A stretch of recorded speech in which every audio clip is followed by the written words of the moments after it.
Welcome to episode 55 of Norse Myths, Legends, and Folktales. My name is MyLinda Butterworth, and today we learn how Amleth returns to Britain and to his wife, only to have the Britain's king seek his life after discovering who killed Feng, his ally, in part 4 of Amleth, Prince of Denmark. Ameleth enrolled in his service the flower of the warriors, and arrayed them very choicely, wishing to have everything now magnificently appointed. Even as of old, he had always worn contemptible gear, and to change all his old devotion to poverty for outlay on luxury. He also had a shield made for him, whereon the whole series of his exploits, beginning with his earliest youth, was painted in an exquisite designs. This he bore as a record of his deeds of prowess, and gained great increase of fame thereby. Scene depicted the slaying of Horvendel, the fratricide and incest of Feng, the infamous uncle, the whimsical nephew, the shapes of the hook stakes, the stepfather suspecting, the stepson dissembling, the various temptations offered, and the woman brought to beguile him, the gaping wolf, the finding of the rudder, the passing of the sand, the entering of the wood, the putting of the straw through the gadfly, that warning of the maiden after the escort was eluded, and likewise could be seen the picture of the palace, the queen there with her son, the slaying of the eavesdropper, and how after being killed he was boiled down, and so dropped into the sewer, and so thrown out to the swine, how his limbs were strewn in the mud, and so left for the beasts to finish. Also it could be seen how Amleth surprised the secret of his sleeping attendants, how he erased the letters and put new characters in their places, how he disdained the banquet and scorned the drink, how he condemned the face of the king and taxed the queen with faulty behavior. There was also represented the hanging of the envoys and the young man's wedding, then the voyage back to Denmark, the festive celebration of the funeral rites.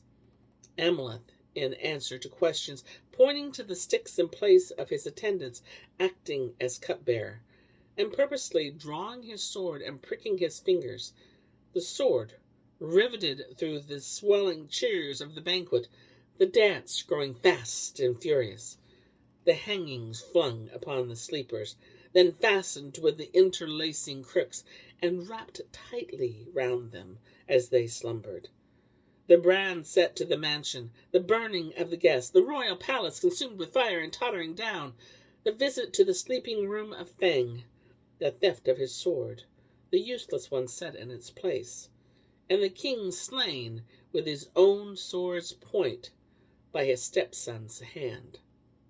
All this was there painted upon Amleth's battle shield by a careful craftsman in the choicest of handiwork. He copied truth in his fingers, and embodied real deeds in his outlines. Moreover, Ameleth's followers, to increase the splendor of their presence, wore shields which were gilt over.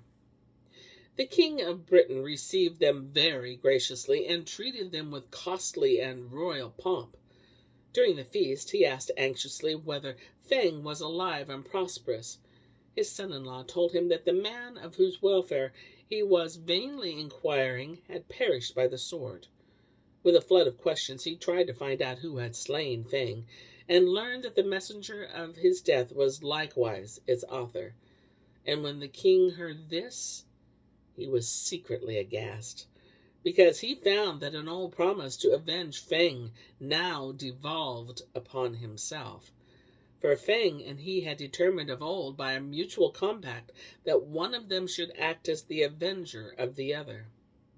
Thus the king was drawn one way by his love for his daughter and his affection for his son-in-law, another way by his regard for his friend, and moreover by his strict oath and the sanctity of their mutual declaration, which it was impious to violate.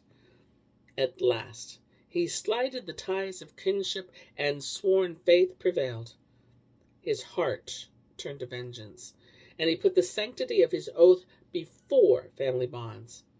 But since it was thought sin to wrong the holy ties of hospitality, he preferred to execute his revenge by the hand of another, wishing to mask his secret crime with a show of innocence. So he veiled his treachery with attentions, and hid his intent to harm under a show of zealous goodwill. His queen having lately died of illness, he requested Amleth to undertake the mission of making him a fresh match, saying that he was highly delighted with his extraordinary shrewdness. He declared that there was a certain queen reigning in Scotland whom he vehemently desired to marry. Now he knew that she was not only unwedded by reason of her chastity, but that in the cruelty of her arrogance she had always loathed her wooers, and had inflicted on her lovers the uttermost punishment, so that not one of all the multitude was to be found who had not paid for his insolence with his life.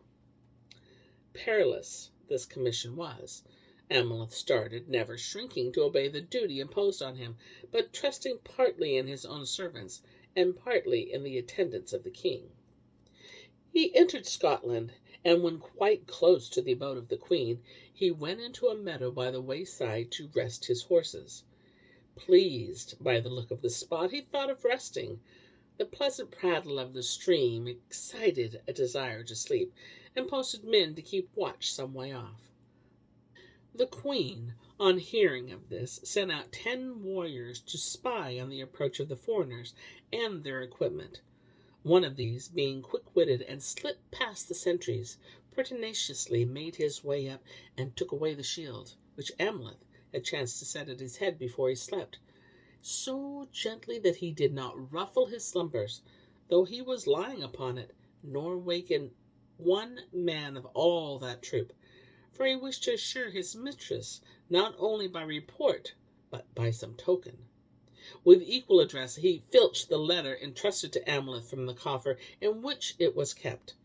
When these things were brought to the queen, she scanned the shield narrowly, and from the notes appended made out the whole argument. Then she knew that here was the man who, trusting his own nicely calculated scheme, had avenged on his uncle the murder of his father. She also looked at the letter containing the suit for her hand, and rubbed out all the writing for wedlock with the old she utterly abhorred, and desired the embraces of young men.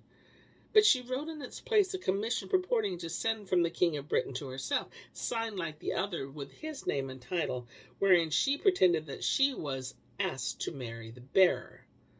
Moreover, she included an account of the deeds of which she had learned from Amleth's shield, so that one would have thought the shield confirmed the letter, while the letter explained the shield.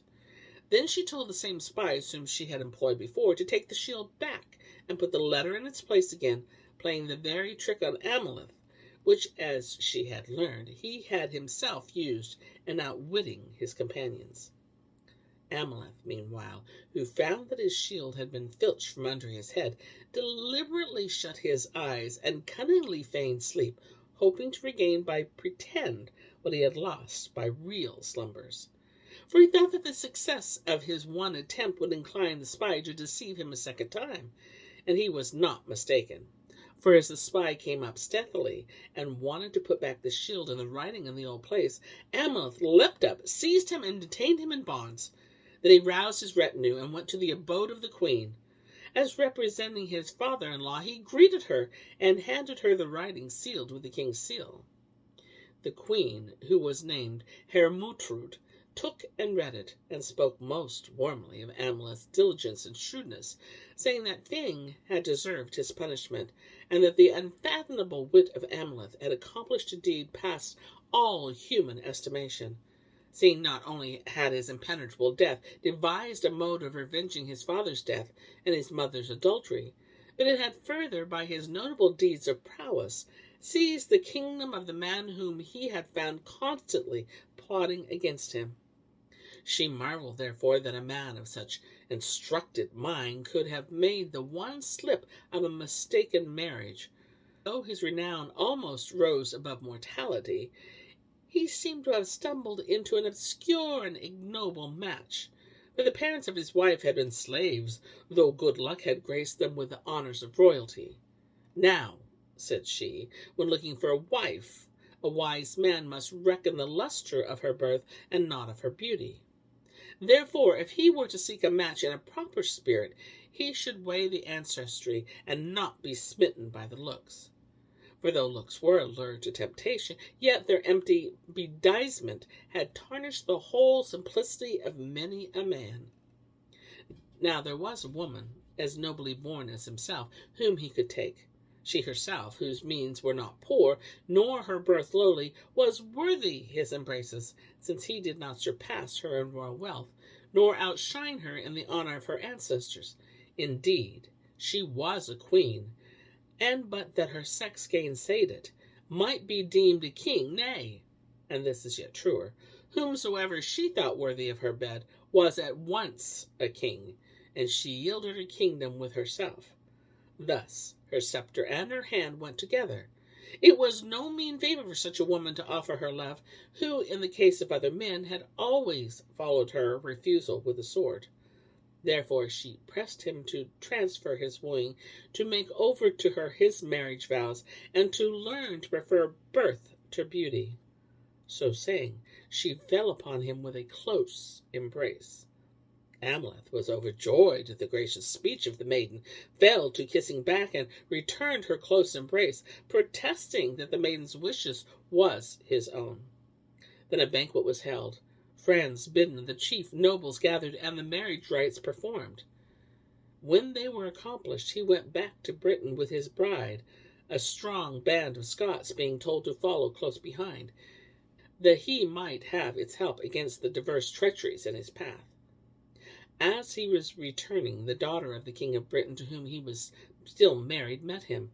Though she complained that she was slighted by the wrong of having a paramour put over her, yet she said it would be unworthy for her to hate him as an adulterer more than she loved him as a husband. Nor would she so far shrink from her lord as to bring herself to hide in silence the guile which she knew was intended against him. For she had a son as a pledge of their marriage, and regard for him, if nothing else, must have inclined his mother to the affection of a wife. He, she said, may hate the supplanter of his mother. I will love her. No disaster shall put out my flame for thee.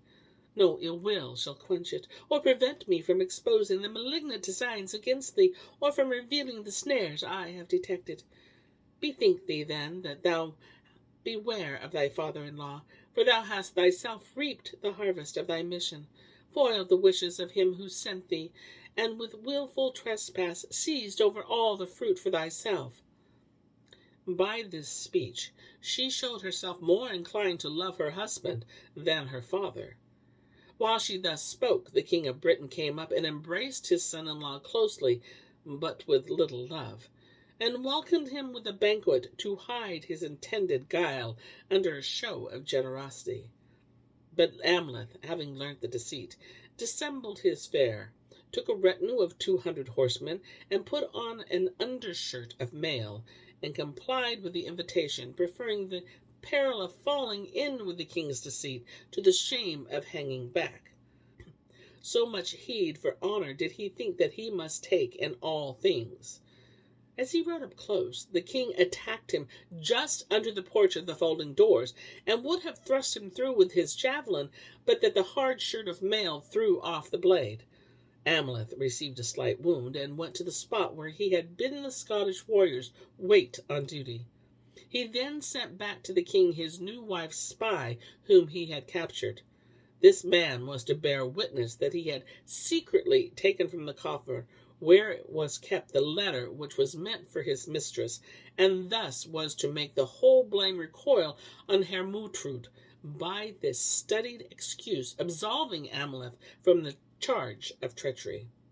The king, without tarrying, pursued Amelth hotly as he fled, and deprived him of his forces. So Amelth on the morrow, wishing to fight for dear life, and utterly despairing of his powers of resistance, tried to increase his apparent numbers.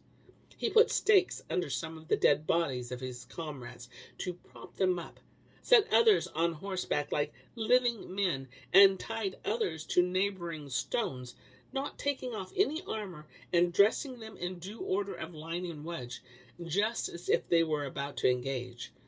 The wing composed of the dead was as thick as the troop of the living. It was an amazing spectacle, this, of dead men dragged out to battle and corpses mustered to fight. The plan served him well, for the very figures of the dead men showed like a vast array as the sunbeams struck them. For those dead and senseless shapes restored the original number of the army so well that the mass might have been unthinned by the slaughter of yesterday. The Britons, terrified at the spectacle, fled before fighting, conquered by the dead men whom they had overcome in life. I cannot tell whether to think more of the cunning or the good fortune of this victory. The Danes came down on the king as he was tardily making off and killed him. Ameleth, triumphant, made a great plundering, seized the spoils of Britain, and went back with his wives to his own land.